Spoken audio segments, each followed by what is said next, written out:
आज आपण जिल्हाधिकाऱ्यांसोबत देखील तुमची बैठक झालेली आहे. त्या बैठकीमध्ये नेमकं काय बोलणं झालेलं आहे, काय सांगा?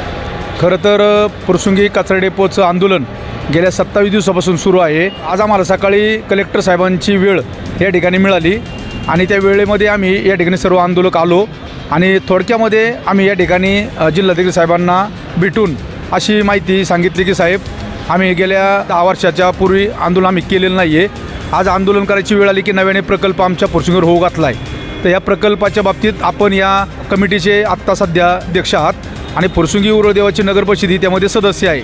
तर यामध्ये आपल्याला मान्यतेने आणि फुरसुंगी उरुळदेवाच्या मान्यतेने हा प्रकल्प होतो आहे असं आम्हाला कुठं दिसत नाही. आमची कुठे नगरपरिषद मान्यता घेतली नाही. आपली मान्यता घेतली की नाही आम्हाला माहीत नाही आहे. तर थोडक्यामध्ये साहेबांनी आमचं म्हणणं ऐकलं आणि थोडक्यात त्यांनी आम्हाला एकच निरोप दिला की आपण काळजी करू नका. मी जर या कमिटीचा अध्यक्ष आहे, आपण दाखवल्याप्रमाणे आम्हालाही माहिती आम्ही अध्यक्ष आहोत. तर लवकरच 3 किंवा 4 तारखेला सप्टेंबरला आत्ता मी आयुक्त साहेब, तुमचे सर्व आंदोलक मंडळी आणि मी स्वतः याच्यामध्ये आपण जॉईंट मिटिंग करूयात आणि त्याच्यामध्ये आपण काय पुढील निर्णय तो ठरवूयात असं थोडक्यात जिल्हाधिकारी साहेबांनी आम्हाला सांगितलं. जिल्हाधिकारी साहेबांनी ज्या पद्धतीने तुम्हाला प्रति उत्तर दिलेलं आहे त्या प्रति उत्तराला आपण सहमत आहे का? खूप छान पद्धतीने आमचे आंदोलक या ठिकाणी आहेत सगळे. तुम्ही सगळे आंदोलक कोण कोण आहे दाखवा. आंदोलकांना सगळ्यांना त्या ठिकाणी साहेबांनी जे काय आमचं म्हणणं थोडक्यामध्ये समजून घेतलं आणि त्यांनी जो का आम्हाला रिप्लाय दिला तो समाधानकारक होता.